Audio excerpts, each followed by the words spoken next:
गंवार सास। ममता ने अपने बेटे को पढ़ा लिखाकर बड़ा आदमी बनाया। अब वो शहर में अपने परिवार के साथ रहता है। एक दिन ममता का बेटा रोहन अपनी पत्नी आलिया से कहता है, अरे आलिया, सुनो, माँ अब से गांव में नहीं रहेगी। वो हमारे साथ यहीं रहेंगी शहर में। उनका कमरा आज नौकर से बोलकर अच्छे से साफ करवा देना। ओह, आज तो मेरी किटी पार्टी है, फिर मुझे जिम और फिर शॉपिंग। ठीक है, कल करवा दूंगी। अ, अच्छा, लेकिन माँ के सामने ये कपड़े नहीं चलेंगे। हाँ, तुम्हें साड़ी या सूट पहनना होगा। अरे बिल्कुल भी नहीं। मेरे मम्मी पापा ने इतना पैसा लगाकर शादी इसलिए नहीं की थी कि मैं अपनी मर्जी के कपड़े पहन ओढ़ भी ना सकूं। अ- अरे चलो, गुस्सा मत हो, लेकिन कुछ दिन तो माँ की खुशी के लिए कर सकती हो ना। लेकिन आलिया मानती नहीं। माँ आती है सिंपल सी साड़ी, झोला और चप्पल पहनकर। अरे रोहन, मैं इनके साथ कैसे रहूंगी? मेरी फ्रेंड्स क्या कहेंगी? ये तो पूरी गंवार लग रही है। आलिया, माँ गांव में रहती थी इसलिए ऐसी हैं। तुम आज ही माँ के साथ जाकर उनकी पसंद की शॉपिंग करवा देना। इनके साथ घर के अंदर रहना मुश्किल है, बाहर तो मैं कभी भी ना जाऊं। रोहन को आलिया पर गुस्सा आ जाता है। माँ, ओ माँ।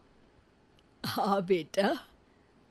वो माँ को ले जाने के लिए उनका हाथ पकड़ता है कि अरे माँ, तेरे हाथ अभी तक इतने कड़े हैं, तूने इसका कोई इलाज नहीं किया? अरे बेटा, इसका कोई इलाज नहीं। वैसे भी मुझे कोई शर्म नहीं कि मेरे हाथ मुलायम नहीं है, क्योंकि इन्हीं हाथों से मेहनत कर मैंने तुझे बनाया है बेटा। अगले दिन माँ, मैं ऑफिस जा रहा हूँ। कुछ लाना हो तो आलिया को बोलकर फ़ोन करवा देना। रोहन के जाने के बाद, आप ना आज कमरे में ही रहिएगा, घर में पार्टी है, मेरी सहेलियां आ रही हैं, मैं उन लोगों के सामने आपको नहीं ला सकती हूँ। ठीक है बहू, लेकिन तुम कहो तो मैं कुछ खाने को बना दूँ तुम लोगों की पार्टी के लिए। वो लोग सिर्फ कॉन्टिनेंटल या थाई फूड ही खाते हैं। कोई बात नहीं, कभी इंडियन खिलाने वाला कोई मिला नहीं होगा ना। मैं बनाकर कमरे में चली जाऊंगी। जैसे आपकी मर्जी।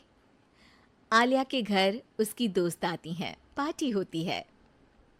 अरे वाह आलिया, ये क्या है खाने में? बड़ा ही स्वादिष्ट है यार, इसकी रेसिपी मुझे चाहिए। हाँ, और ये दाल, ओ माय गॉड, मैंने तो किसी 5 स्टार में भी ऐसी दाल नहीं खाई है।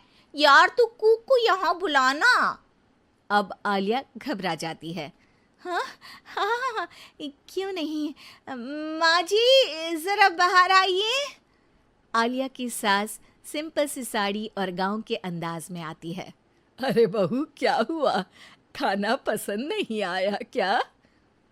बहू? अरे ये गांव से दिखने वाली औरत तुम्हें बहू क्यों बोल रही है? कौन है ये? वो हमारी नई नौकरानी है। सास बहू की बात सुनकर बहुत दुखी हो जाती है।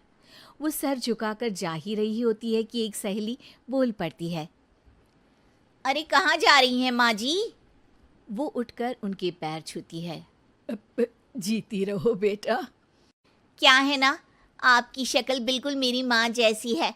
पता है आलिया, मैं शहर पढ़ने आई और फिर शहरी हो गई, लेकिन मेरे माँ पापा तो आज भी गांव में रहते हैं, बिल्कुल इनके जैसे ही हैं। आप यहाँ बैठिए ना आंटी, आप सच में बड़ी खूबसूरत है और आपके हाथ का खाना तो लाजवाब है। काश ये मेरी सास होती। सभी सहेलियां सास को घेर कर बैठ जाती हैं और उनसे खाने की रेसिपी पूछ रही होती है कि तभी घर की बेल बजती है और रोहन आता है। अरे क्या बात है, आज आप लोग हमारे घर में? और ये लोग तो मुझे आलिया से ज्यादा माँ की सहेलियां लग रही हैं। क्या ये आपकी माँ है? लेकिन आलिया ने तो कहा कि ये उनकी नौकरानी है और इन्होंने भी नहीं बताया। वो नहीं बताएंगी, क्योंकि उनके लिए बच्चों की इज्जत और उनकी खुशी सबसे पहले है। मुझे माफ कर दो, मुझे इन्हें तुम लोगों से मिलवाने में शर्म आ रही थी कि तुम लोग क्या कहती? अरे अब तो हमें शर्म आ रही है कि तुम हम लोगों की सहेली हो।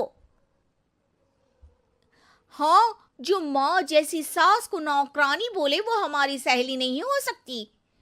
ये बोलकर सभी वहां से जाने लगती है कि सास बोलती है, आलिया की तरफ से मैं तुम लोगों से माफ़ी मांगती हूँ। उसने जो कहा उसके लिए मैं उसे माफ़ करती हूँ। अब तुम लोग भी उसे माफ़ कर दो, क्योंकि अगर तुम लोगों ने उससे दोस्ती तोड़ी तो फिर मेरे हाथ का खाना कैसे खाओगी? नहीं नहीं आंटी, जरूर आएंगे, लेकिन अब आलिया की नहीं बल्कि आपकी सहेली बनकर।